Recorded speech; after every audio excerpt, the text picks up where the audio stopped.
So, with all that said and done, once again, thank you guys so much for being here. Put your hands together and welcome to the stage, Scooter and Spurz.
We did it all together.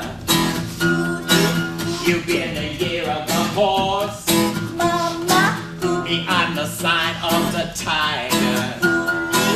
The fortune cookie red, it would last forever. But we were hungry for love. About an hour later, singing mama, ooh, ooh, mama, Nishua, hooly, hoo, too.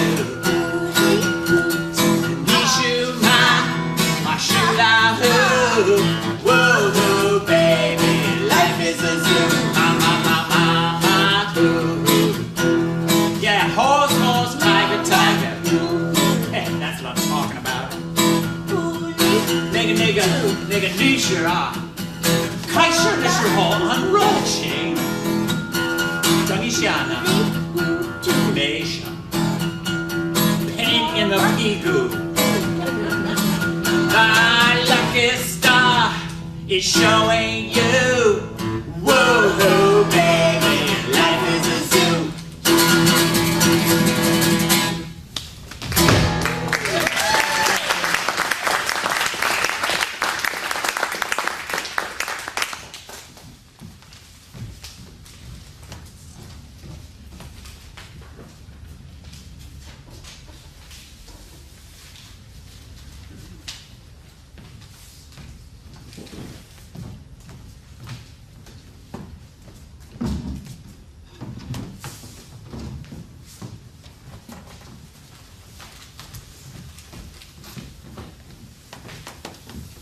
Zaijian, disciples, Zaijian, and remember my teaching about the Tao.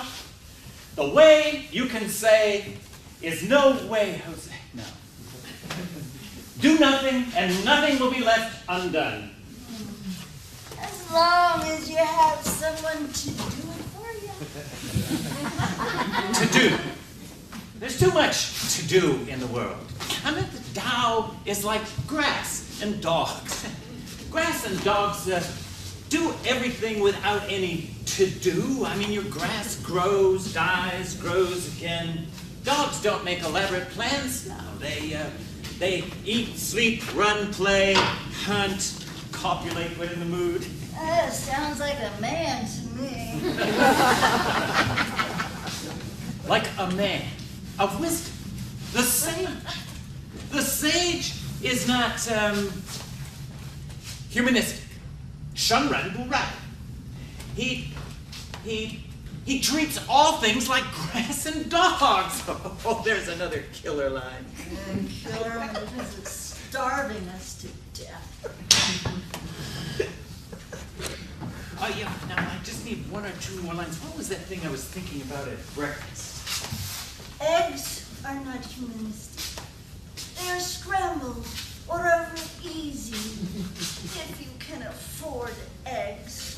Oh yes. All right. The step that begins a journey of 1,000 miles. Let's see. Assuming the average step is 2.5 feet. 2.5 times Let's divide. Times 1,000. 13,000 steps times, oh no, 13,000 in a mile. Now, 13 million. All right, 13 million steps here. The step that begins a journey of 1,000 miles leaves 12,999,999 to go. That's good enough. You call that inspirational? What might you? I said, you call that inspirational writing. That single journey begins with, leaves 13,999,000 steps. Anyone would quit before they took a single step. No. This is philosophy, my dear. I aim my words at people willing to think deep thoughts, people to struggle with the meaning of existence. I'm talking about the long journey of life, the complete thing, not a single step. Well, nobody's taken even a single step to the bookstore to buy your books. Well, but people who think deep thoughts are unfortunately often poor. Like that bunch of bums that hangs around here. Those are my disciples. Bunch of layabouts, I call them. Yeah, 30 and 40-year-olds without jobs. They are willing to sacrifice to learn my teachings about the Tao, so that they can advise the ruler on how to... Oh, advice. Oh, like that advice came up the other day when I was cooking. Ruling a large country is like frying a small fish. Exactly. It's right here. What kind of advice is that?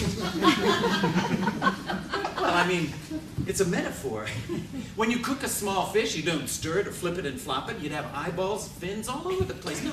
The sage ruler would understand. Oh, you just show me a sage ruler. One with as many brains as those damn fish you want him to fry. I don't want him to fry fish. I want him to stay out of the way. Let nature take its course. Oh, just sit on their hands, huh? Yeah, while enemy chariots are just massing at every border. This is the warring states period, Bubba. Single. Oh, the mail.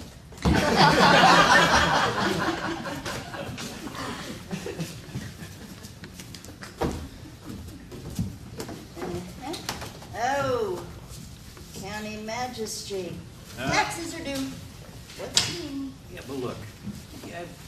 You better pay them or they're going to send us off to work on the Great Wall. They're going to send you off to work on the Great Wall.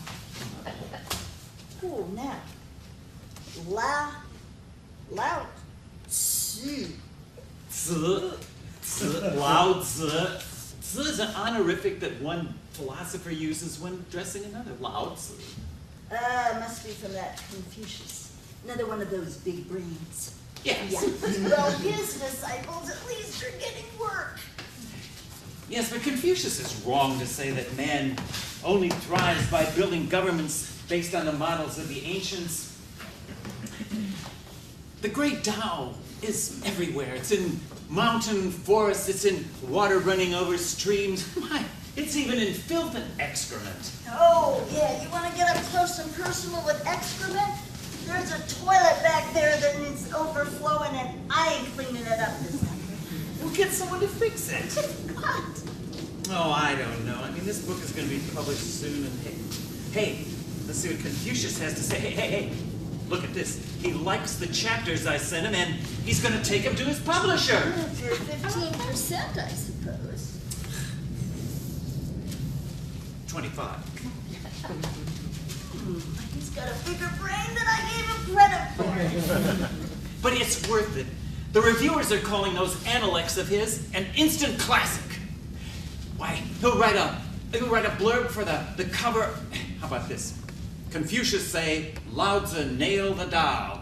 Give him 2 kowtows. And we'll be off to the races. Now I just need 2 more pithy stanzas. Well, that line's about excrement's pretty pithy. Oh, you have an earthy sense of humor, my dear. Oh, you want earthy? Okay. What did my grandmother used to say when one of us kids blamed the others for farting? I don't know. What did your grandmother say when... He who speaks knows. He who does not speak takes the rap. Hey, would you get out of here? How can I work with that kind of nonsense going on? Jeez, he who farts does not speak. He who speaks... Wait a minute. He who knows does not speak. He who speaks does not know. Oh, that is a keeper. Jer-ja-boo yin, yen-ja-boo jer. And I'm down to one. Just one more. Now, what was it? Something about that step, that single step. Ah, that's one small step for man. Hey, Mr. Philosopher, here. Use your philosophy on the toilet. Oh, and remember, the cleaning of 1,000 Johns begins with a single plunge. Listen, my book is going to be published soon and we can... We'll be drowning in Tao by then. I'm a philosopher, not a common laborer. What do I know about... Well, I suppose a philosopher's job is to plumb the depths. What was it she said? The journey of 1,000 miles begins when you...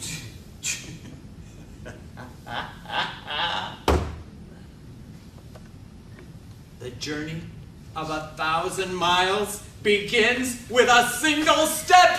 Ha, Eureka! Eureka? That sounds like Greek. No matter. Confucius is gonna love this. Now, all I need is a title. Which... Oh, how about the classic of excrement?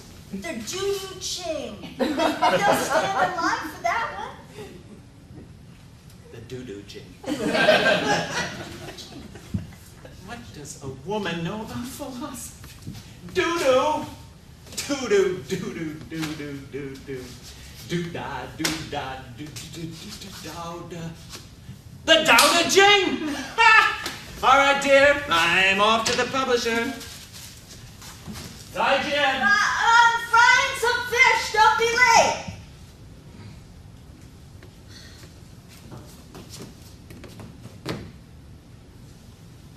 You know, I've known a lot of philosophers, and none of them know shit. Why is it that men worry about this stuff? Too much free time, if you ask me. Let them have a couple of babies, do a little washing up, a little cleaning, cooking, and then it's, oh, bye-bye ontology, so long eschatology, and hey, epistemology, don't let the door hit you on the way out. Take my husband. Anyone? Dow this, dow that, dow schmel. It's just the world going on its way, as it will, whether we like it or not.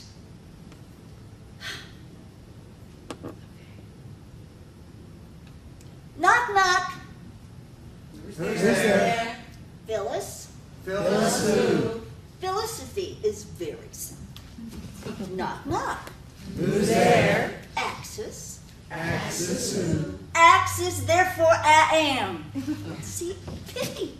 Pithy. Well, back to the fish. But let me leave you with one last word on the Tao.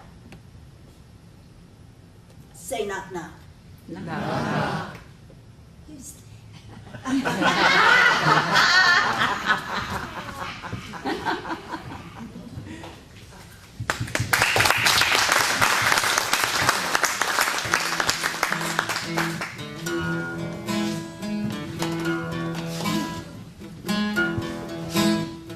Discuss philosophy dusk to dawn.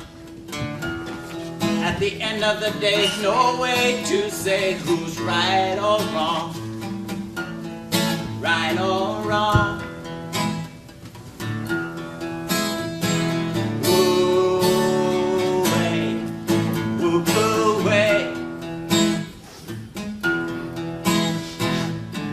可道，非常闹。说的话这糟糕你的头脑，糟糕头脑。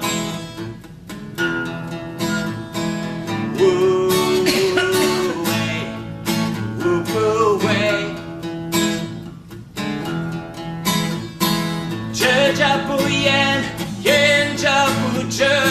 A word to the wise, you can't trap wisdom in words. 追上追着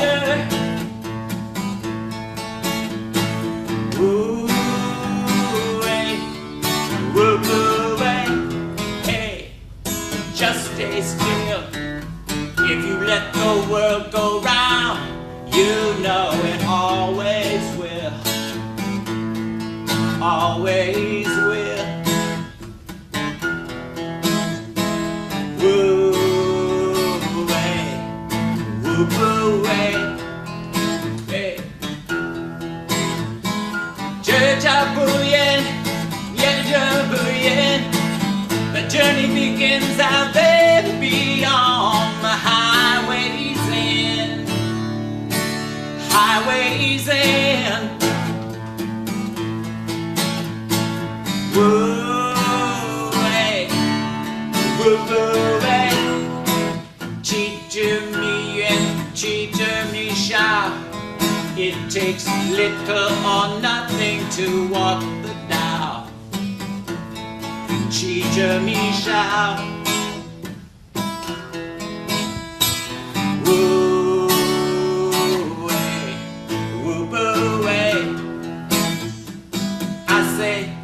I say, woo away, woo away. 会不会？会不会？会不会？不这不，不这不，不这不。会不会？不这不，不这不。I say, woo away, woo away.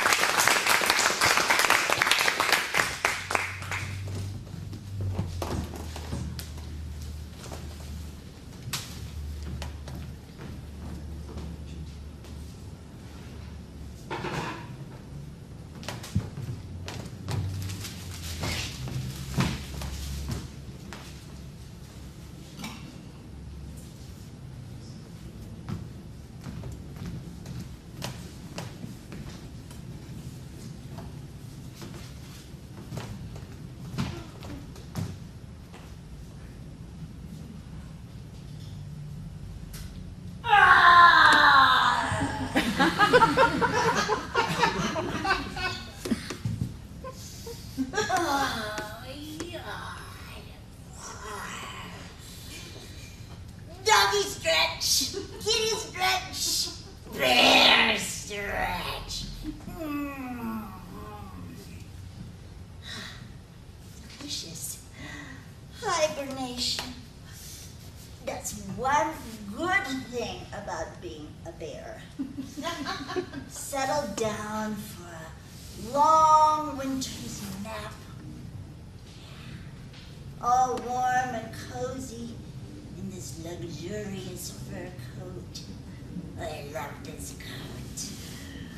Oh, snuggled down on a bed of pine needles and leaves. Hollow log. You probably think that a hollow log would be damp and musty. I suppose it would for a human. No coat. I was human once. About 14 or 15 hibernations ago, I was changed into a bear. And for reasons you're not going to believe. I wouldn't have believed in either if she hadn't told me. Juno, I mean. She came right after the thing came out from between my legs. She picked it up, slapped it, and it started squalling. Oh, so this is the bastard, she said. The genuine article made by Jove. By Jove, I said? So this is a bastard, huh? Well, I didn't know. I didn't know anything about making a bastard back then. I had spent my whole life in the convent of Diana, moon goddess.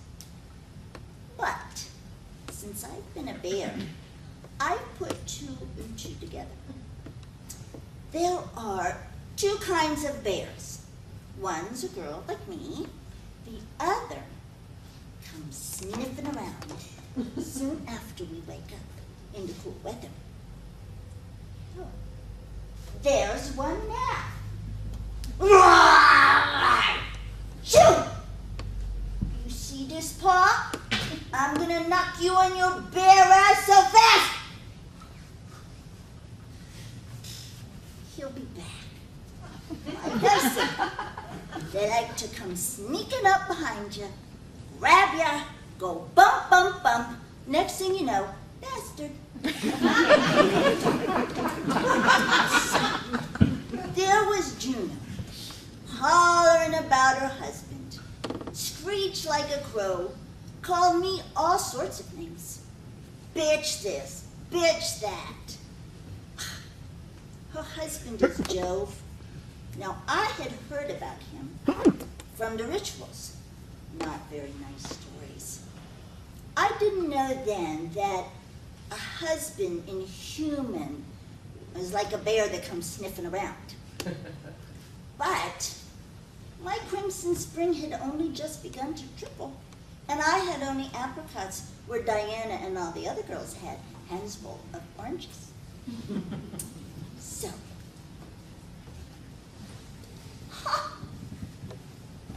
what'd I tell you? He's still there, just waiting for me to let down my guard. Okay. All right, Smokey. Okay, bring it on.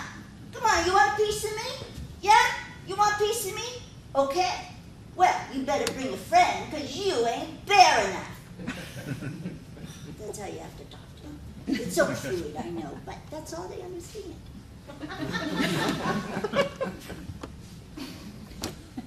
So, I was trying to explain it to Juno. For as long as I can remember, I was a virgin in the temple of Diana. Bitch. Bitch. Diana. Another one of my husband's bastards.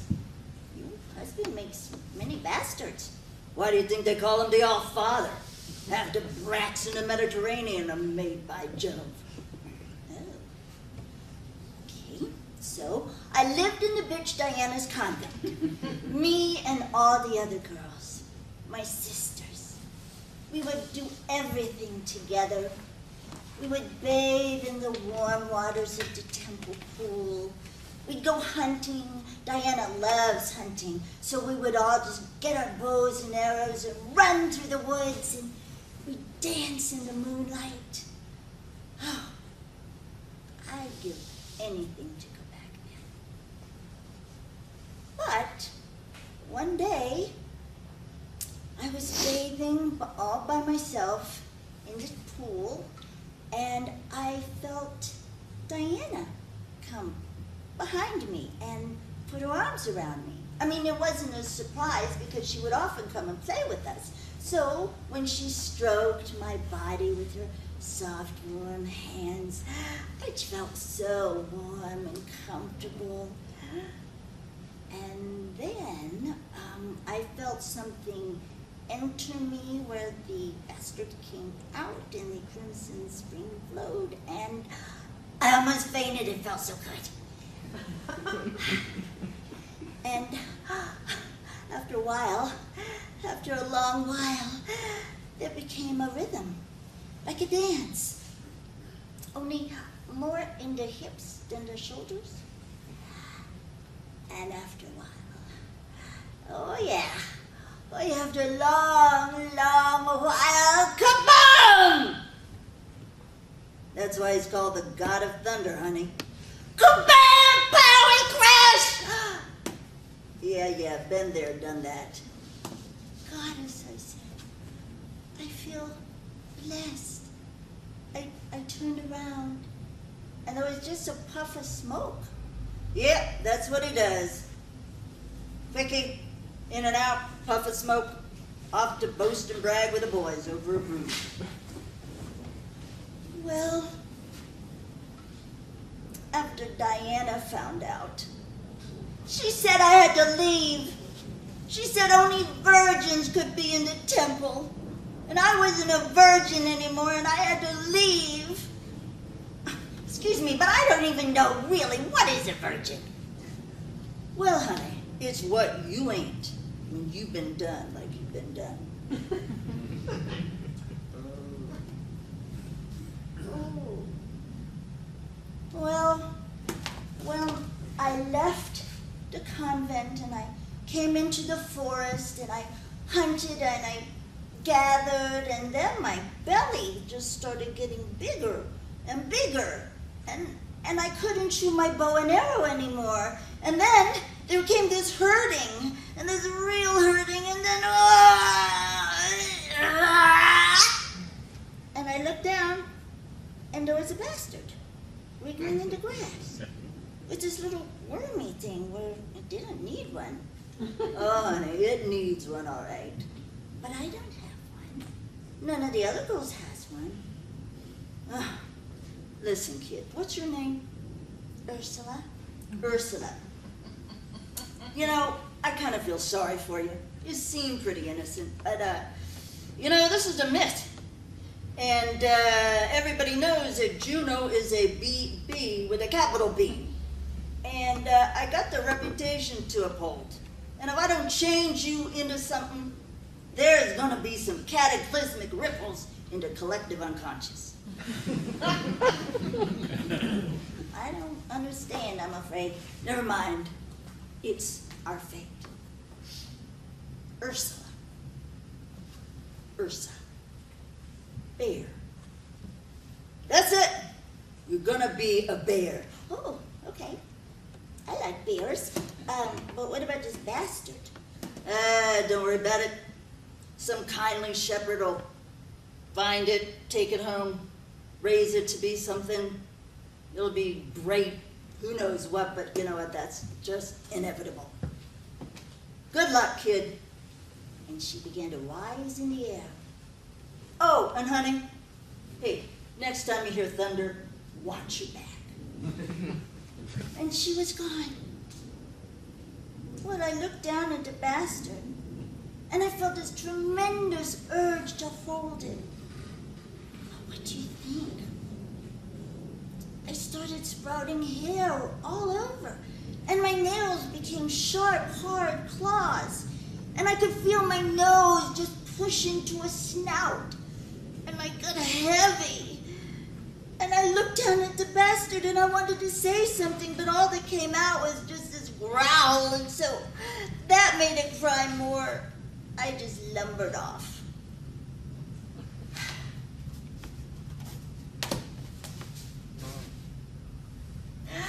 Being a bear isn't that different from being a girl, except for the look and his coat. And I'm faster than anything else in the forest, bigger, stronger, intimidating, and I'm smarter than the average bear. One day, I'm resting, and I catch a scent. Human. He's got a spear, and he's following my tracks. A hunter. Oh, and a pretty one. Oh, too bad I'm gonna have to kill him, but that's how it is in the forest. It's a jungle. He raises a spear.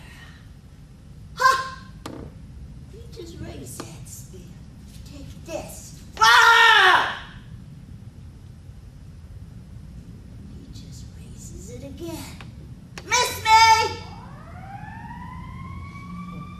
Moment of truth. You or me, punk. And I'm betting on me. Jove commands you to freeze, booms a booming voice. Ice freeze, roundhouse jaw. The hunter freezes mid-jab. From the tops of my eyes, I see a pair of sandals on a dark cloud. But that's all I see because I'm stiff as a board. Ah, now isn't this a pretty picture? A sculptural grouping. I must remember to plant the idea, man versus savage nature, in some artist's mind. But there's more here than meets the eye. This boy is the bear's own babe. Oh, the bastard! Jove is talking about my bastard. It's become this pretty hunter. Oh, to think I almost walloped him. Now, he has become the great hunter Arcturus, after being found by a kindly woodsman.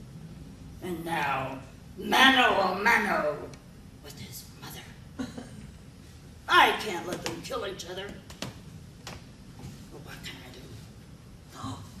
Oh, I could turn them into a tree or a stone. Nah. Did that twice this week. Got it? Uh-huh. I could chain them to rocks and send eagles to pluck out bits of their livers every day. Nah. Why don't I just turn her back into a woman and let him go home? Because Juno would be on me like a cat clawing a carpet, that's why. Oh! Constellations! That's the ticket! I think there's room for 2 more around the pole star. They'll never go below the horizon. Oh, this is rich! Every time Juno looks up in the north sky, she's gonna have to see them. Presto changeo! Ursa Major and the great hunter Boötes, who follows the great bear. So off we went up into the wild blue yonder, me and the pretty hunter. Well, makes about as much sense as anything else in this myth. The main character, me, gets changed into a constellation after being changed into a bear, after being bumped by Jove, and having a bastard who comes hunting his own mother. Go figure. The cosmic unconscious is pretty light on logic. What's the moral of the story? Well, I got screwed, but I became a star.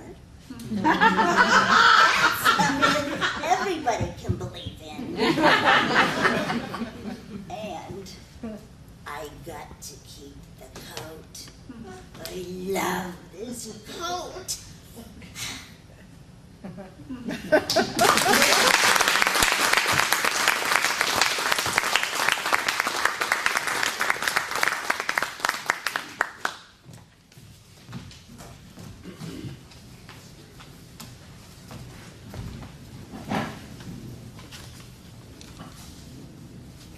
Ariel, blithe spirit, breath of air, what would I not give to feel your whisper warm in my ear? Sunlight clasps the earth, moonbeams grip the kiss the sea. What is all this kissing worth if you kiss not me? The sea, we lived for the sea, those dream bright days in Italy. What I called foul weather, you called a fresh breeze. You'd leap into Ariel, tack into the distance.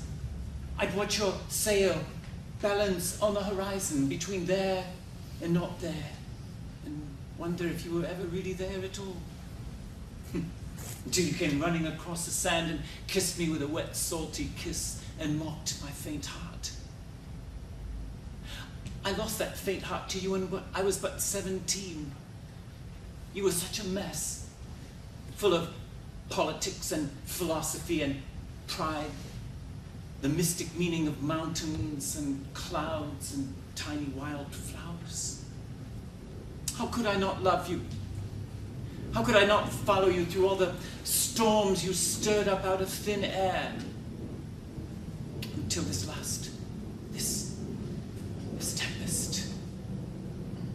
I can see you now, wind tearing through your hair, spray streaming down your cheek, trimming the sail to run tight against the howling gale, roaring the first act of Shakespeare into the hurricane. Hi, my hearts! Cheerly, cheerly, my hearts! Yeah, yeah! Take in the topsail! Mind the master's whistle! Blow till thou burst thy wind, if room enough. And then, at the end, still in character, mercy on us! We split! We split! Farewell, wife and child! Farewell, my brother! We split! We split! We split! I watched all night and all day and into the next night, hope going out with the tide. And then the villagers found your body, tangled in Ariel's lines and shivered oak. We gathered her timbers and built a fire and burned your body till the dying embers sizzled in the small waves.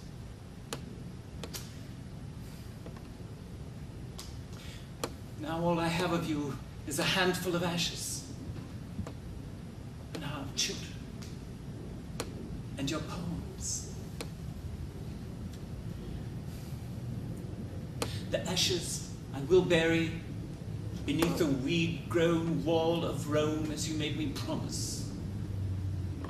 The children, I'll tell them about you until they're grown and gone, and I am alone with your words. And I will love your words as I will love you till I die. Ariel, breath of air, sound shaped into words. In your desk I found one last round. Rough wind that moaneth long, grief too sad for song. Wild wind when sullen cloud knells the whole night long. Sad song whose tears are vain. Bare woods whose branches strain. Deep cave and dreary main. Wait, for the world is wrong. Is the world wrong? I suppose it was for you. Out of place, every place we went. But does not a poem need to be heard? Doesn't a player need an audience? And doesn't an audience need a dream to keep from drowning in the dark? Didn't you need us as much as we need you? As much as I needed you? No. And so, like Prospero, I must let go. 'Tis the end of the play. So, hail to thee, blithe spirit, and to the elements be free, and fare thou well, my Ariel.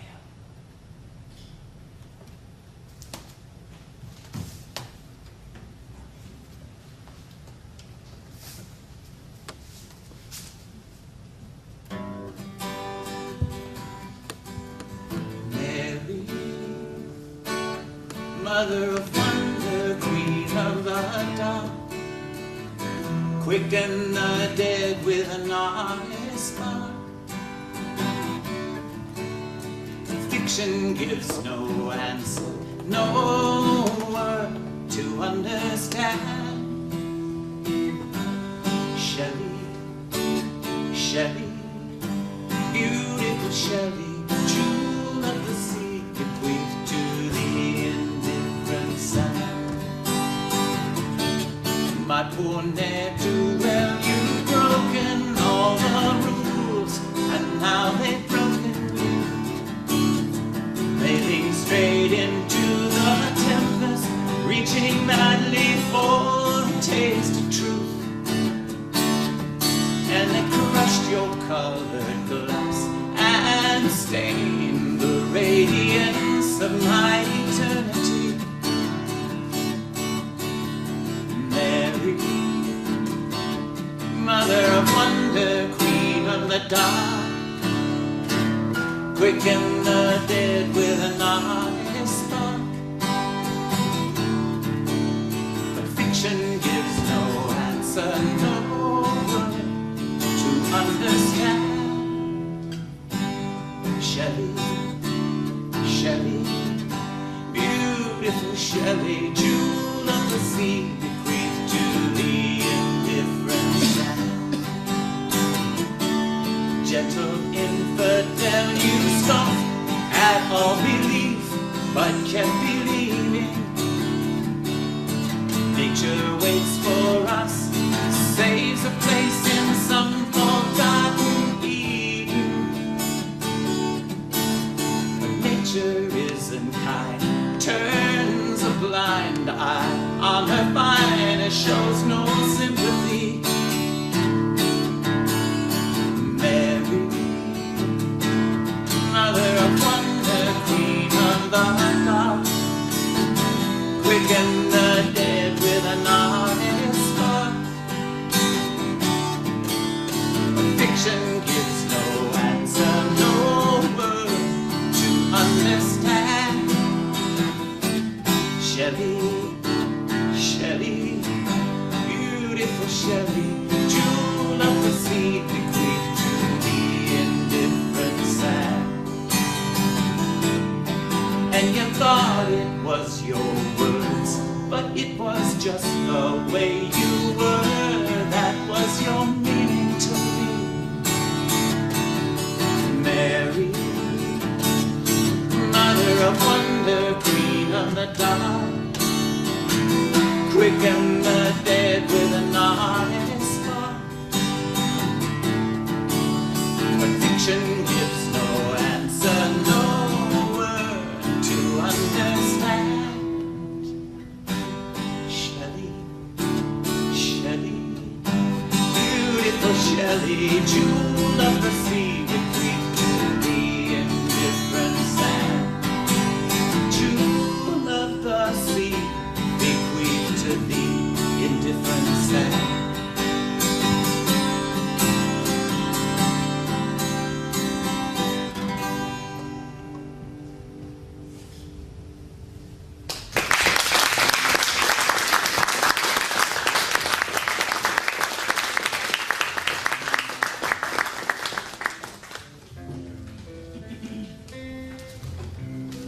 You have to be the star of every show. Is the limelight all you need? What about the love that you and I have known? Stay with me. You always run in the direction of the crowd. What in that fancy do you see? All they offer you is bright and fast and loud. Stay with me.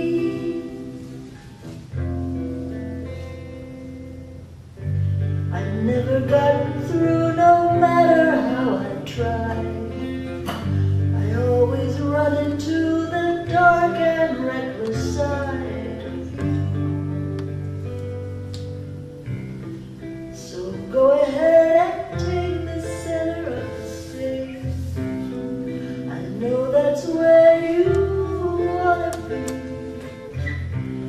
This is the last time that I'll try and make you change. Stay with me. I've never gotten through, no matter how I try. I always run into the dark and reckless side of you.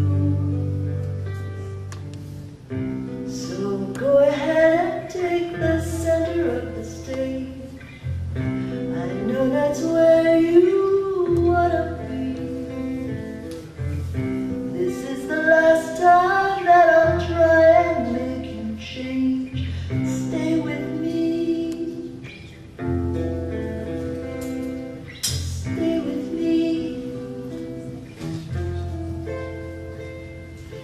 stay with me.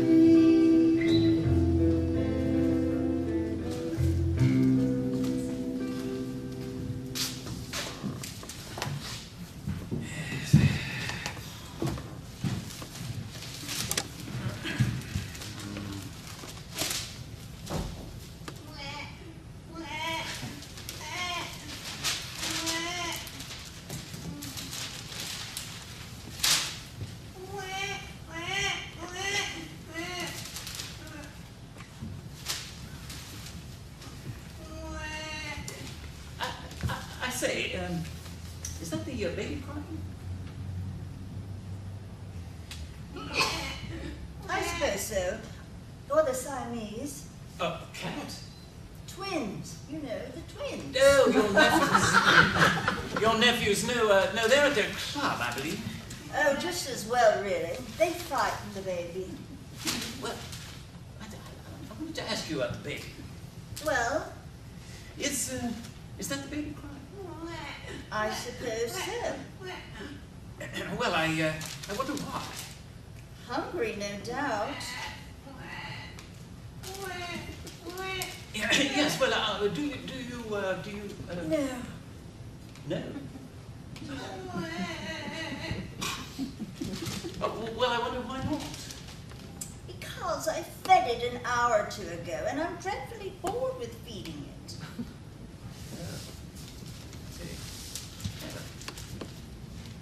Well, don't we have a nurse? She's not a wet nurse. Wet? Yes, wet, she's not.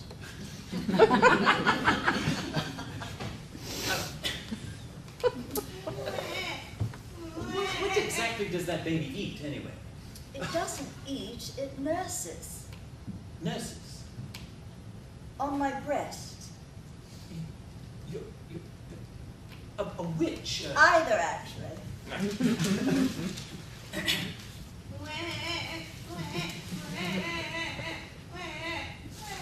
You know, I believe there was a chop left over from lunch. Chop?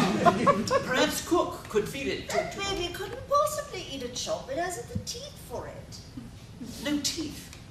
No, Well, how does it eat your breast? it doesn't. It drinks the milk that comes out of my breast. Milk. Milk. That comes out. Do you mean like a cow? If you must put it that way. Yes.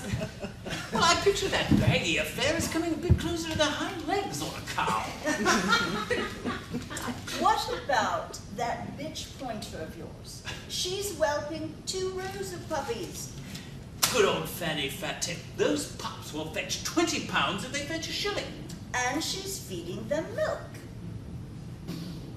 Yeah, but I don't see what all these bags and rows and milk have to do with you and the baby. I'm a mammal. Mammals give milk. Mammals give milk. Mammals give milk. And the milk is in your...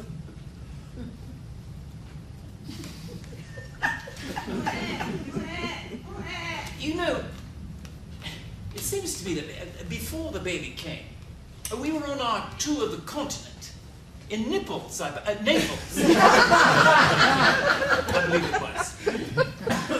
And it was one of those times when I was, when we were, Yes, Lord Randall? well, we were sleeping. Well, we weren't exactly sleeping. It was in the evening, in our room, after dinner, after the opera, and we were in bed, but we weren't exactly sleeping. You know, we were. I was. Mauling my breast? What? Well, maul. I wouldn't maul. I wouldn't put it quite that way. How would you put it? I thought you were trying to lower the hills to make straight the way in the wilderness. Yes. Well, they are pleasant, you know. They're quite pleasant. Thank you, Lord Randall. But they didn't seem to contain any milk. They didn't! It came after the baby came.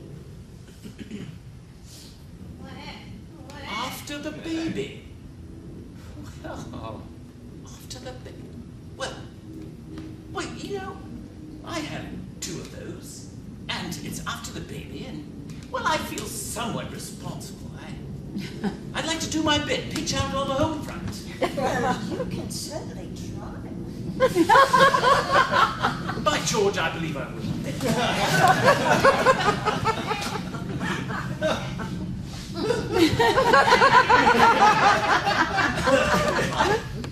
I say, this is quite.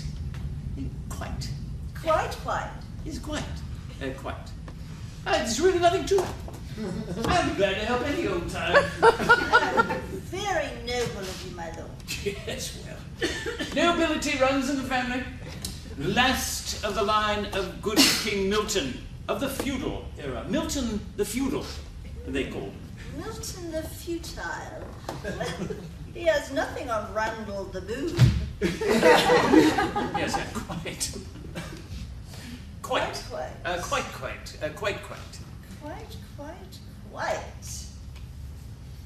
Well, good night, my lord. Ah, your lord. And master, according to British law. Ah, yes, good old British law. Well, as your lord and master, then perhaps I might command that tonight. Oh, love to love, except for the rash. Oh, still have that nasty rash. Oh, yes, quite nasty. I really can't see why anyone would want to come in contact with it, really. Did the doctor say how long it might last? 3 years, I think.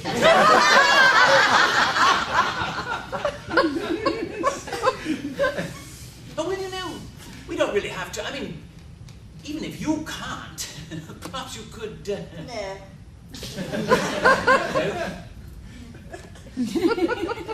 Well, I was going to sit up and feed the baby anyway. I know it will find that refreshing, my lord. Only when it cries. Oh, yes, you were right about that from the first. Yes. Yes, well, nighty-night. Quite. Mammals.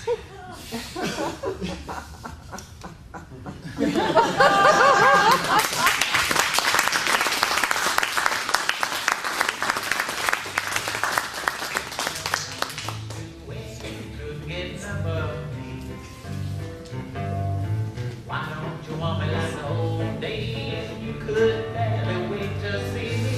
You call me a baby, but you ain't sweet for me. Why don't you love me like you used to when you could get enough of me? Why don't you do me like you did before? You took me to the church with you. Now the working days long and hard, and the nights of love on you. While between you and me, baby, you have closed the door. Why don't you love me like you used to when you used to love me before? In the days of backseat romance, I look forward to building a home, laying down every night with you. Married life was gonna be one long honeymoon. We make love morning and night, sometimes in the afternoon.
Hey, Bugsy, old pal. Muggsy, oh buddy, how you doing? Hey, Hey, good to see ya. Hey, listen, I heard you weren't in Chicago anymore. Oh, me, not in Chicago. Oh, Muggsy, please, Material Mother lives here. The cubby's in the friendly confines of Wrigley Field. I would never leave Chicago. I heard Dutch and Louie was looking for you. Oh, Dutch and Louie. Dutch and Louie, they couldn't find the asses with boat heads. Yeah. Well, hey, what you got in your breast pocket, Bugsy? Just my breast, Muggsy, and this here cigarette case. Oh, that's nice. Oh, it's a nice one. Yeah, you want a Chesterfield? Chesterfield. Hey, Bogey's brand. Oh, yeah. Now, that was a gangster for you. Oh, yeah, I tell you. Yeah, Bogey Cagney, Edward G. Robinson. Hey, screw Mug. Oh, no offense, Muggsy. None taken, Bugsy. You dirty rat. Cagney! Oh, Cagney, yeah. Come up and get me, copper! Get me. White heat. Oh, man. Now, I wish these bums on the street had that kind of class. Oh, yeah, like Dutch and Louie, for instance. No class bums, Dutch and Louie. Nah, I ain't worried about Dutch and Louie. I'm worried about the economy. Hey, who ain't? Times is tough, there's a depression on. Yeah, now they're repealing prohibition. Murder. Yeah, it's the end of something beautiful. No more speakeasies. I don't get it, Bugsy. If drinking was bad for society in 1919, how come it ain't in 1933? Yeah, and with unemployment the way it is, do they really want to pull out them rum runners back on the street? That just caused an increase in crime. Stick-ins, stick-ups, break-ins. Muggins. Oh, no offense, Muggs. Hey, none taken. But you know, they ought to show some concern for the mom. Don't raise a temptation, the pillage and rob. Bootlegging took us from nickels and dimes To organized and disorganized crime. And now that we wear suits and ties. What businessmen regular guys. So make something illegal, give us a job, show some concern for the mom. Muggsy, you remember what it was like before Prohibition? Oh, do I ever? Bunch of lugs hanging around the pool hall, following unsuspecting citizens into dark alleys and relieving them of their wallets and watches. Oh, it was work, Muggsy. It was hard work. Hard work and dangerous. My hand used to swell up for a week after slapping some know. chump. I know. But now, Hey, but now, what's with prohibition and all? The mob works more like General Motors. oh yeah, we got accountants and lawyers and lobbyists in the halls of Congress. Yeah, couldn't keep them from repealing prohibition, though. Oh well, Prohibition will be back. Throughout the history of this country, we have had a love-hate relationship with booze. Yeah, I don't know. I mean, some of the Bush League places might stay dry, like Kansas and Decatur, Georgia. But the mob needs national scope to make real, though. Yeah, you're right. You're right. Hey, wouldn't it be swell if they made tobacco illegal? Oh, you're telling me something that's cheap, easy to move around, and you gotta have it when you gotta have it. That's right. Hey, but them tobacco guys, they got some clout of their own. Yeah, and gambling's already illegal, prostitution's illegal. You know what we need? We need a paradigm shift. Somebody ought to come up with something new. Give gangsters something to do. And always remember, we're working for you. What you demand, we provide. Booze, babes, and bets on the side. Let preachers condemn when they pray. If flocks are willing to pay. To you it's immoral, to us it's a job. Show some concern for a mob. What about pictures of naked ladies? What about pictures of naked ladies? You know the ones the kind you see in the art museums. Yeah. What about 'em? Well, I mean, what I saw when I was in the art museum, because I was had to appropriate a Tintoretto for Big Scarface Al's apartment. Tintoretto.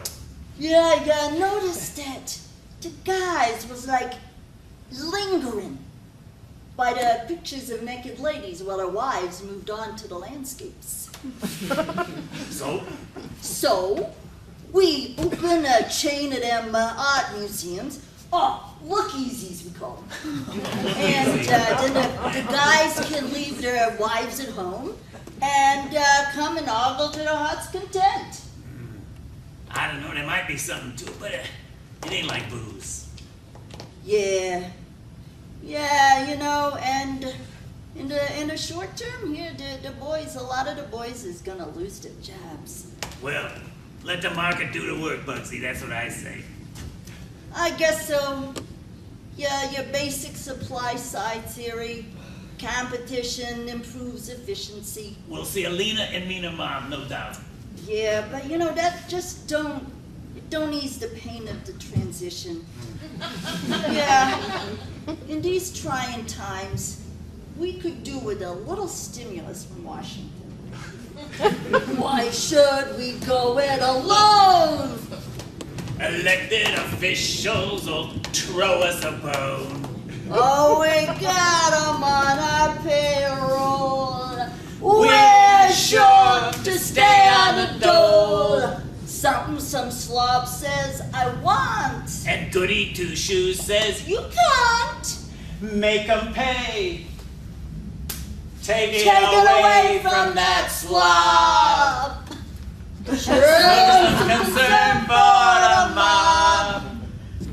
Well, Bugsy, I gotta be going. Oh yeah, me too, Muggsy. And hey, if you do see Dutch and Louie, tell him I got a job from. Hey, what kind of job? Armored car heist? Oh no. Hey, shake down some No, shotgun for protection. nothing so crude, Muggsy. Hey, No. hey, couple of girls, maybe. No, Muggsy, please. I need a couple of mugs. Oh, no offense, Muggsy. I'm sure. To put up some campaign posters for me. Campaign posters. Yeah. I have decided to run for governor of Illinois. I hear that's the best racket in town. Well, I tell you, from the man in the street's point of view, politicians ought to be illegal.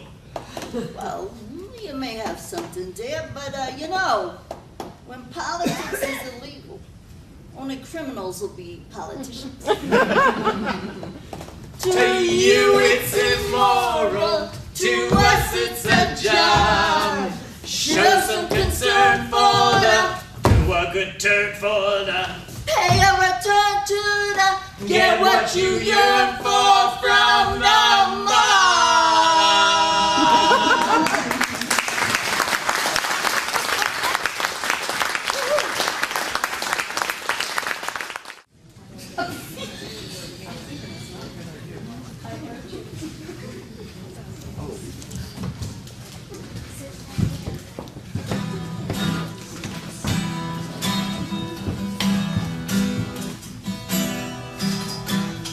Tomorrow and tomorrow and tomorrow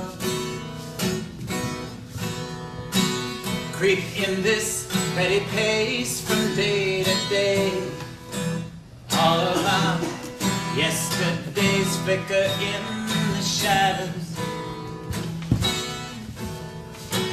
lighting fools to the end of our dusty way. Our poor player struts as we've seen on a bright stage. No encore. 'Tis a tale full of sound and fury, signifying nothing and nothing more. La la la. La la la la la la la la. La la la la la la la.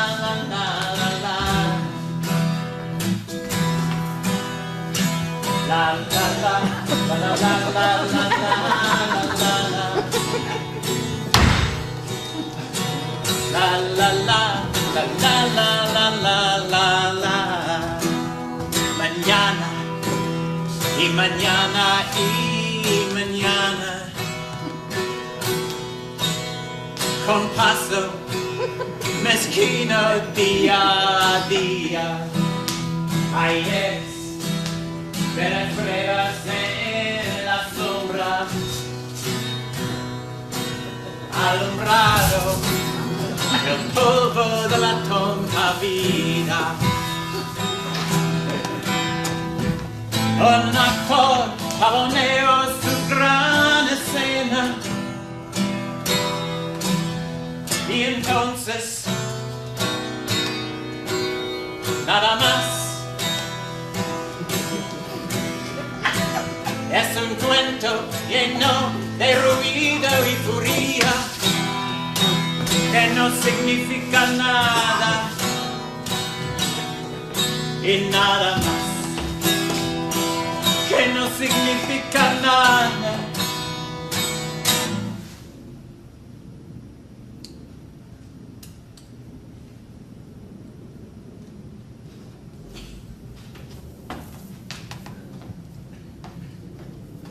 Y nada más.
Alumbrado el polvo de la tonta vida.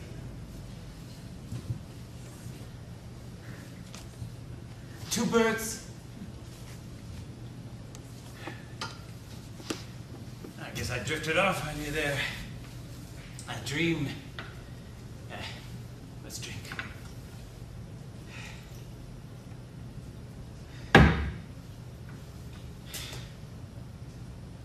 Lovely wine. 美酒。对酒。对酒。不觉明。落花迎花意。醉起不息月，鸟还人已息。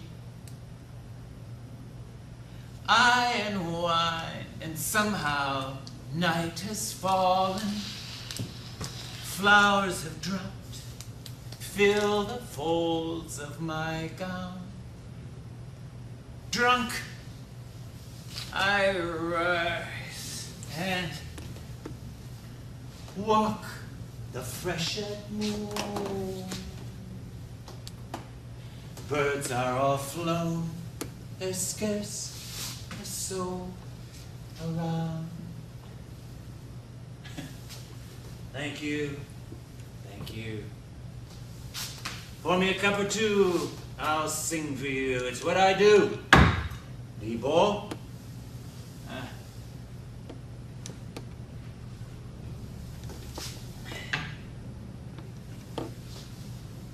You see the moon? Floating like a ring of jade. And that stream. The same moon floats on all the ponds in the emperor's gardens. Sing for me, Libo. Sing me a new song, he used to say. And in went the wine, and out came a song. And he'd lay on my shoulder, the emperor, and listen. Sing it again, he'd say. I'd sing it again. No one but you, Libo. No one but you. Ni du I war. Then came the girl. Yang Gui Fei. Jade ring. 1,000 filled his chambers, but one lived in his thoughts. All save her, their savor lost. Oh, it was great times. At first she'd come to the parties and sing, but after a while, why her, you ask? Why indeed? He didn't come to court. I only saw him once after that. He put her cousin, a boob from nowhere, made him prime minister, gave him the seals of state. And that fat clown of a Turk, An Lushan, made him general over the garrison at the Great Wall. And me, well, I spent my days in wine shops. I spent my nights in wine shops. And someone would always stand for drinks for Libo. And in went the wine, and out came a song. It's what I do. For instance, ring around the emperor's thing, jade ring through his nose. How can the emperor go to court when the emperor wears no clothes? He lies abed all day and night, and the action never stops. The ship of state, it drifts away, and the lady rides on top. Not my best. But when you're Libo, that was all over town the next morning. And one day you're poet laureate, and the next day dog shit. I da dui go shi. She wanted my hide, almost got it too. And the emperor took pity, for old time's sake, and banished me. That's why I'm here with you. Banished. You'd think I'd learn to keep my mouth shut, but well, you can't drink with your mouth shut, and that's what I do. I drink and sing. Did I already say that? At least I was out of Xi'an when that fat Turk of a general, An Lushan, brought his army to the gates of the city. Yes. He wanted her for himself and all of China in the bar. They had to run for him. You remember? Dark clouds and sudden thunder rolled across the sky. Drums of war drowned out the tunes they made love by. Guards burst in and bade them flee. A rebel force drew nigh. The dust they stirred swirled round the castle high. The royal banner flew ahead. It fled 100 leagues when the army stopped, insisting on a sacrifice. They blamed the lady's cousin as the cause of these intrigues, demanded his and her lives as their price. The monarch stood helpless, her tears his lips still traced, as her cries for mercy sounded from a nearby shrine. A silk rope round her jade throat made a deadly necklace where the ground was littered with her jewels fine. And he said, "What's the use of ruling all if I can't save this blossom from its fall, but only shield my eyes, a coward in a king's disguise?" Battles ended, the realm defended, from Esquile he returned to haunt the gardens and the halls, calling out for her. The music stilled, the cup unfilled, no midnight lantern burned to light the darkness of a grief he couldn't endure. And I dreamed I was a Taoist magician in a deep cave on a lost mountain, and I heard him calling me, "No one but you, Lebo, no one but you, find her for me." By my magic, I took wing through heaven, earth, and hell, but nowhere found the wraith of her soul's remain, till an island ringed with mist rose from the ocean's swell, whence faintly came a shimmering refrain. Fairy palace, tallest tower, deep eyes, a distant gaze. The singing stopped a moment when I spoke her name. Her sheer and flowing garments billowed as she came, bearing beauty greater than its fame.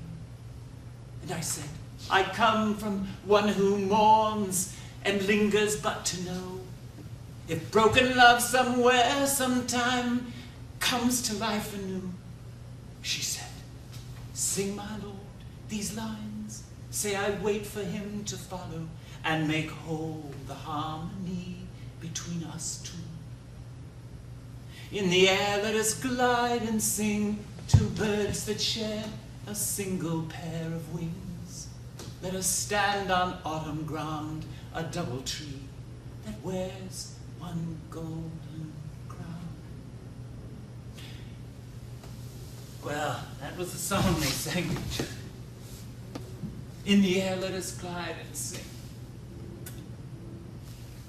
That's why he fell for her.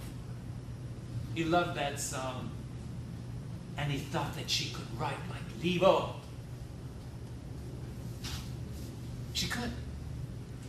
I gave her that song. You see, we were all beguiled by her. So let's drink. Drink to the little lady who brought the kingdom to its knees, young Guife. And you and I, my friend,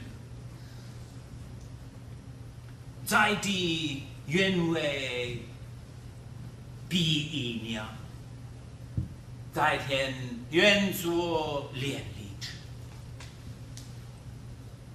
In the air let us glide and sing, two birds that share a single pair of wings. Let us stand on autumn ground, a double tree that wears one golden crown.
Let me count the ways I love thee to the depth and breadth and height my soul can reach when feeling out of sight.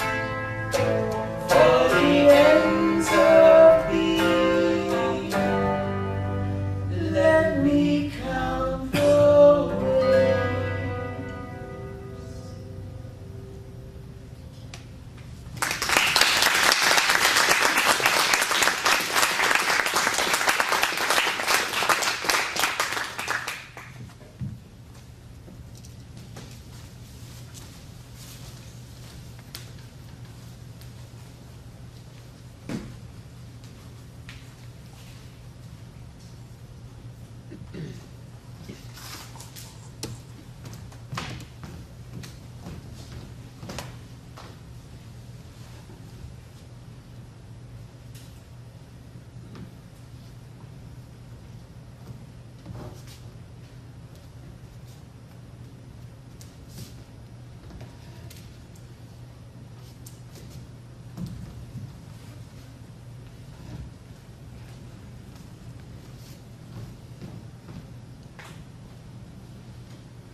Can't be real.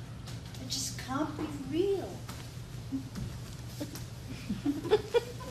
What isn't real, Miss Bronte? Oh, this place. This place is just alive with sunshine and children, and there's always just a whispering of leaves and a perfume of flowers. It just can't be real. My dear Miss Bronte. Oh, please call me Charlotte, Mrs. Gaskell. How can I call you Charlotte and you call me Mrs. Gaskell? Elizabeth. That's better. No, the sun goes pale and the factory smoke from Manchester. Children cry, they get sick, They get sick, but, oh, just for now. Just for now. You've seen too much of sickness and death, dear Charlotte. Stay with us. Stay for a month. Oh, I can't. Father's all alone at Haworth, but a week. I will stay a week if you will have me that long. Stay as long as you can. Here, have some tea. Oh, this is just the perfect stopover from London. Where the author of Jane Eyre was celebrated by lionized by fashionable London society. Oh, flounderized more like. I flopped flat as a fish in fashionable London society. Oh, but I understand our national novelist Thackeray gave a splendid dinner for you. Oh, yes. Oh, he did, and he invited some of his monumental ladies, countesses and duchesses at the least. And dinner was fine. Thackeray discoursed mightily and continuously, and I didn't have to say a word. But then, when the men went for their cigar and port, the ladies went upstairs, and they all waited for me to say something brilliant. Nothing. Do you like London, Miss Bronte? One of them asked to break the ice. Yes and no, I said, and that's all I said. I just couldn't think of anything they would want me to say, so I just moved to the end of the sofa and just waited for it to be over. But you're Mr. Currer Bell, the famous novelist. You should have stayed with the men and had a glass of port, smoked a cigar, and discussed literature. Oh, I had rather, of course. Oh, it was such a delicious mystery. Who was this Currer Bell who wrote the scandalous Jane Eyre?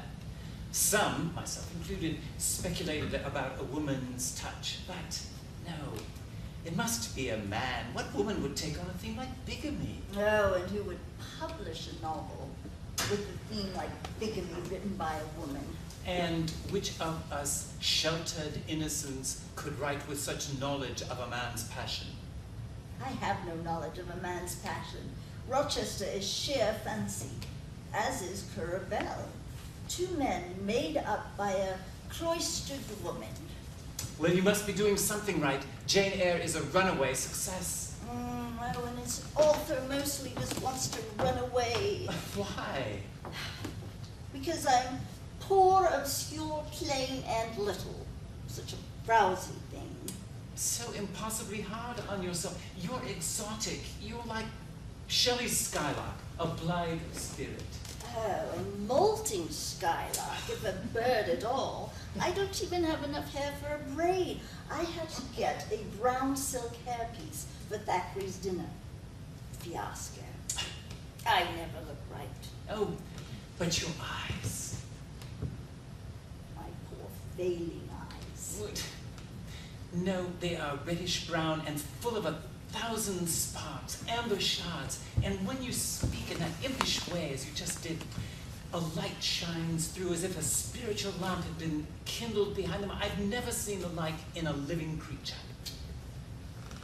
Thank you, Elizabeth. Thank you for all your kind words, but these eyes look out on a world where only beauty matters in a woman. Beauty such as yours. You missed the mark for both yourself and me. Well, I did tell my sisters that they were wrong, even morally wrong, to make their heroines beautiful as a matter of course. They said they couldn't make her interesting if she weren't beautiful. I said, I will prove you wrong. I shall make a heroine as small, plain as myself, but she shall be every bit as interesting as yours. Jane Eyre is more than interesting. She is a powerful woman. Powerful? Oh, I wouldn't have said that, but I like it. She defeats the worldly Mr. Rochester at every turn. Look here. Jane has just got word that her aunt, Mrs. Reed, cruel old thing, is dying. And she asks Rochester for a week or two leave from teaching his ward to go and see her. Rochester grudgingly agrees, and he says, well, you must have some money. You can't be with and travel without money, and I dare say you have not much. I have given you no salary yet. How much have you in the world, Jane? Yes. I drew out my purse, a meager thing it was. 5 shillings, sir. He took the purse, poured the hoard into his palm, and chuckled over it as if its scantiness amused him. Soon he produced his pocketbook. Here, said he, offering me a note. It was £50, and he owed me about 15. I told him I had no change. I don't want change, you know that. Take your wages. I declined accepting more than was my due. He scowled at first, then, as if recollecting something, he said, right. Better not give you all now. You would perhaps stay away 3 months if you had £50. There are 10. Is it not plenty? Yes, sir, but now you owe me 5. Well, come back for it then. I am your banker for £40. Mr. Rochester, I may as well mention another matter of business to you while I have the opportunity. Matter of business? I am curious to hear it. And she tells him that since he, Rochester, has announced that he will marry the fair Blanche Ingram, she, Jane, is going to advertise for another position. Advertise? Lucky little thing. Oh, she is a bit of an entrepreneur, little Jane. Yes, like some unknown author with no financing or recommendations who nonetheless dauntlessly sends her manuscript around to all the publishers in England. You shall walk up the pyramids of Egypt, he growled. At your peril you advertise. I wish I had only offered you a sovereign instead of £10. Give me back £9, Jane. I've a use for it. Not £5, sir. Oh, and so have I, sir, I returned, putting my hands in my purse behind me. I could not spare the money on any account. What? Said he, refusing me a pecuniary request. Give me £5, Jane. Not £5, not 5 shillings, nor 5 pence, sir. Well, just let me see the cash. Oh, no, sir, you are not to be trusted. Not to be trusted. You're a good Rochester, Elizabeth. Oh, I can see him so clearly. The rogue with a tortured soul. I have in mind a character like him for one of my novels, but I can't quite get both sides of him the way that you have. I can get the rogue, but somehow when the chips are down, he rather wilts into dependency on his mother. He won't parry and thrust the way your Rochester does. I suppose it's because I can't get him a suitable opponent. But you've known men, Elizabeth. You've been loved. Well, I have a husband, yes, and we have 4 daughters, and between his church work and my writing, when I get a chance to scribble down a line or two, we stay busy. But what I know is the downy nest and the parade of chicks in the shelter of the barnyard. I've never been loved the way Rochester loves Jane. But would any woman really want to be loved by someone so rough-hewn, so tempestuous? Well, a lot of us think we would. He's very compelling, the man who swears he'll give up everything for you. Oh, yes, but what he's really asking is for you to rush headlong into this impossible catastrophe. He is not to be trusted, Mr. Rochester. But is he to be desired? Jane does desire him. Jane trembles with desire, especially when Rochester tells her he will lock his lunatic wife in the attic in Thornfield and whisk her away to a whitewashed villa in the south of France. Why are you silent, Jane? You understand what I want from you, just this promise. I will be yours, Mr. Rochester. Mr. Rochester, I will not be yours. Oh, Jane. Do we to go one way in the world and I go another? I do.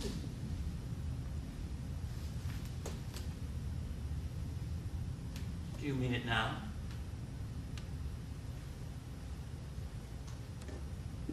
I do. Now? I do. Jane, this is bitter. This is wicked. It would not be wicked to love me. It would be to obey you. Never, never has anything been at once so frail and so indomitable.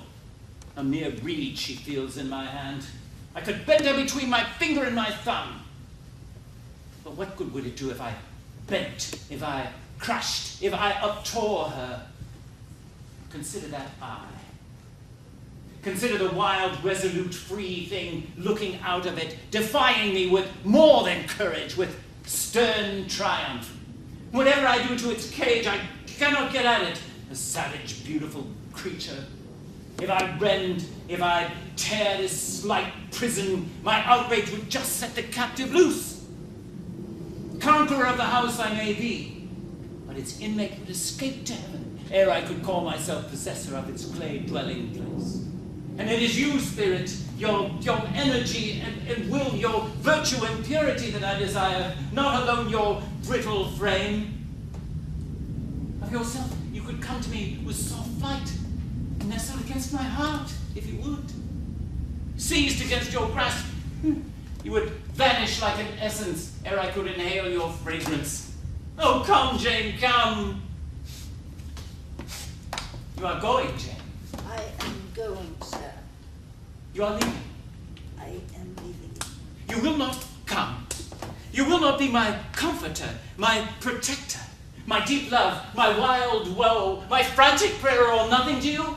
I am going, sir. Oh, Jane. I had made the door, but Rita, I turned back, and I walked back as determinedly as I had left. I knelt down by him. I stroked his hair. I turned his face to me. I kissed his cheek.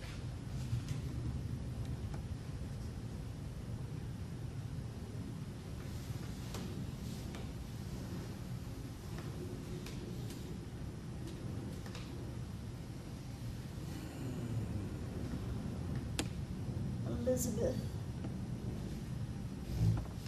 I need your Rochester. I need him too. I used to feel, I used to see and feel him, but until now, in this moment, I've just been numb. I haven't been feeling anything ever since Emily and Branwell and all gone at once.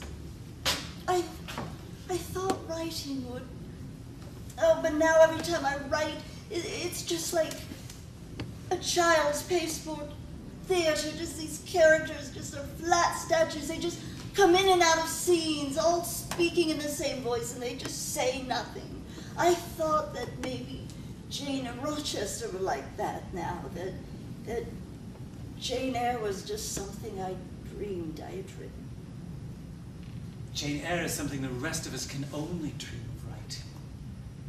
That's why I need Rochester. He's what I reach for. Well, the children will be waiting impatiently. They want to take you on a long walk after lunch. I'd like that very much. I'm so glad you've come, Jane. Charlotte.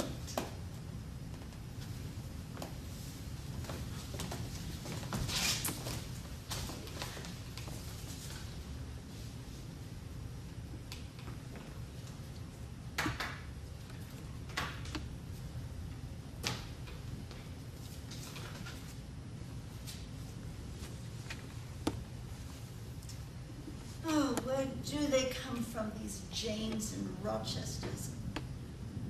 Where do they go? When you rose upon me so unexpectedly last night, I had difficulty in believing you any other than a mere voice and vision. Something that would melt to silence and annihilation as the midnight whisper and mountain echo had melted before.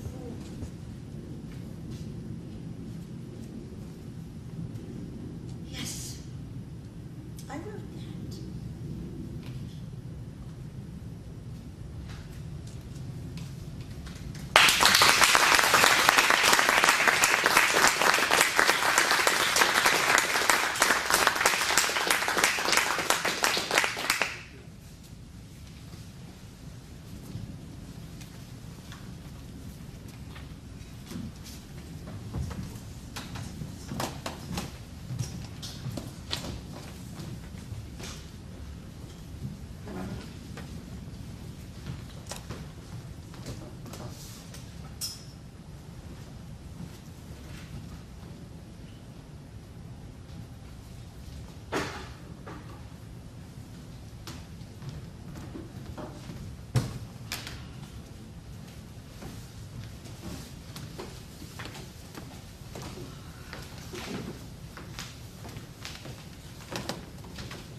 You're too much for me,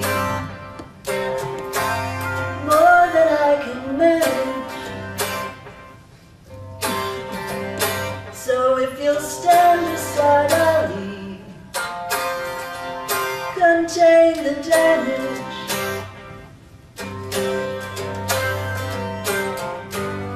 To a battered ego and a shattered soul.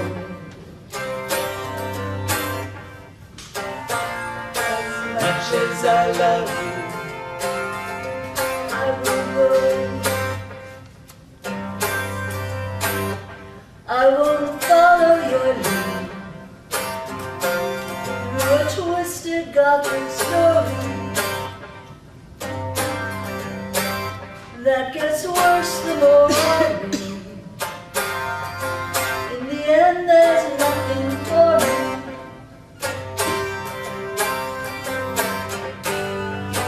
To deny the deepest need of my bleeding soul.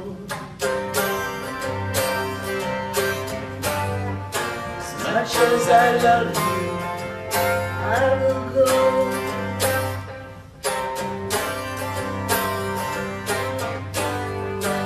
Would we have met before your secret life began? Or you could have kept it in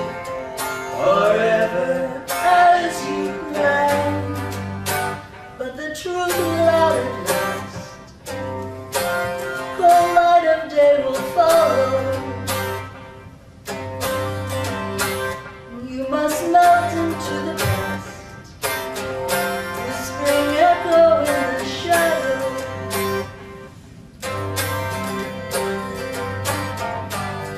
That can breathe no warmth into my frozen soul. As much as I love you, I will go.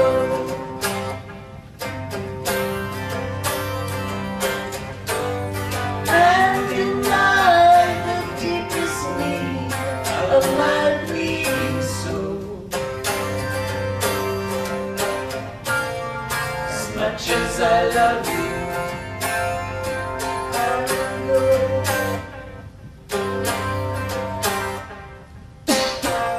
As much as I love you, I will go.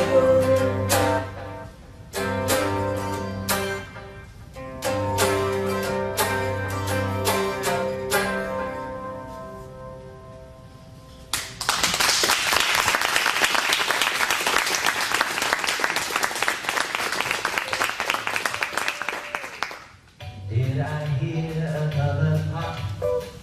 Have you pulled out one more stop? Is the end of my rope about to unwind? Girl, this loving you is blowing my mind. Am I going to explode from this circuit overload? Red alert. Danger that shines, girl, is loving you, is blowing my mind. Just keep pushing up the pressure, till her head steam. I smell smoke, I can hear those sirens scream, as they pick up all the parts, all out from a blown apart, analyze the pieces they'll find. Girl, this loving you is blowing my mind.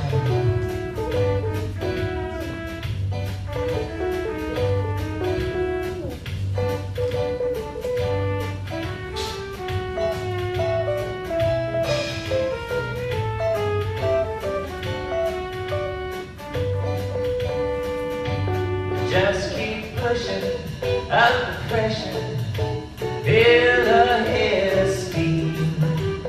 I smell smoke, I can hear those sirens scream, as they pick up all the parts, fall out from a blown apart, and analyze the pieces they'll find. Girl, it's loving you.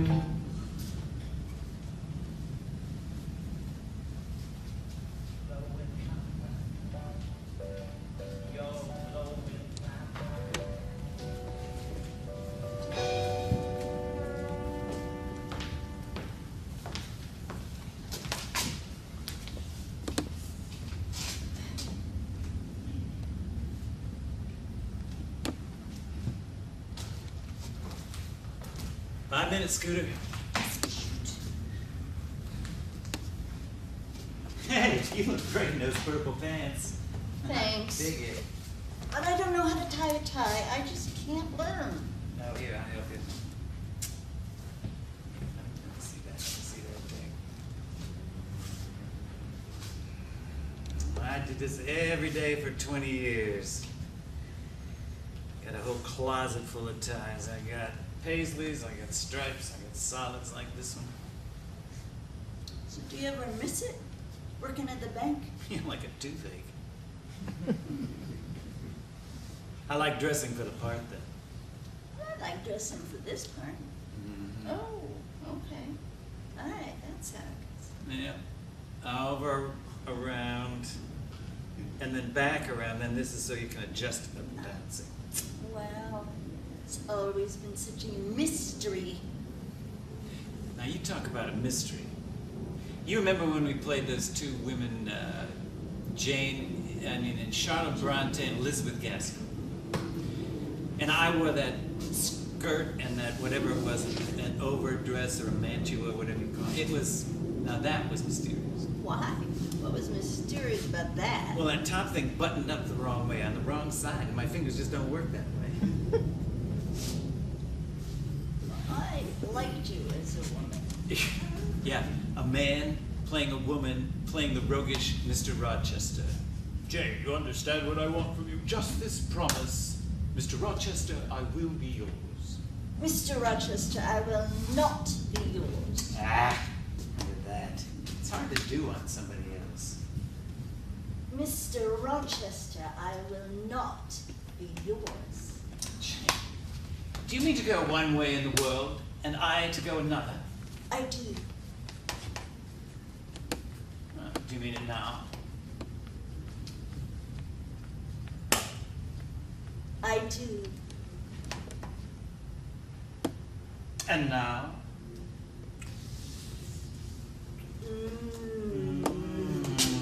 Yes, no. Jane's line is, I do. She doesn't give it up that easily. Here, let me get this tie fixed. So what was it like, What was what like? playing a woman? I don't know. What's it like playing a man? I'm not playing a steamy part. Hey, Bugsy, what you got in your breast pocket? Just my breast, Muggsy, and just his cigarette case. You want a cigarette? Oh, Chesterfield, bogus brand. That's not steamy. Well, I feel you up. Yo, yeah, that's not sexy. That's comedy. It's a part. Elizabeth was a part. Yeah, but you know, it's different when a man plays a woman. I don't know. They used to do it all the time in Shakespeare's day. Yeah, but nowadays, when a man plays a woman, it's just like a guy in drag. There's no passion in it. Well, there was some passion in that part. I don't think it was just a part. What do you mean? I think it turned you on. Oh, really? I'm an actor. I give the illusion of being turned on. For the audience, maybe. What about me? And what about you? You're part of the illusion. There, how do you like it? Okay. All right. Where's my hat? Oh, your mustache. Oh! You gonna help me? Okay, yeah, I'll help you. I've got it. Here we are. Pencil everywhere. Good girl. So, it was just an illusion. What, the mustache? No, making love to me. What do you mean making love to you? It was just an act, huh? Yeah, the sex act. Ow! Hey! I'm sorry. Shall I kiss it, make it better? Hey, what's with you anyway? Nothing. What do you mean, nothing? No, you're pissed about something. I know that look. Yeah? Well, what makes you say that? Oh, just the last 3 or 4 lines that you delivered. You know, we are actors. We shape every word, sculpt every phrase, throw in tone and projection and gesture and create the illusion of meaning. And what's my meaning? That you're a woman scorned somehow. Oh, wait a minute. Did you think like I was coming on to you? What? That little sound you made when I was tying your tie. I was playing. Yeah, right. You're an actor, I'm an actor. We play parts. Gangsters, lovers, or whatever. We portray relationships. We don't have them. Yeah, well, we don't want to have one. Oh. What was that little thing in your kiss on my neck? What thing? It's just a stage kiss. Oh, a stage kiss doesn't have that little nibble in it. Nibble? What That nibble? soft, grazing little nibble. I didn't nibble. I did not. Oh, methinks the lady doth protest too. I did this. Oh, pfft. You did this. Well, not exactly. It was more like this. Oh, no. Wait. Scooter, Spurz, you're on. Oh. Uh-oh. Your mustache. Fix it, will you? Okay. Hey, that was kind of fun. Maybe a little bit later we could, Oh, well, you can fool some of the people all of the time. fool. Are you trying to tell me that that was an act? I'm good. Oh, no. That was no... Scooter, that was no act. Scooter. Dames.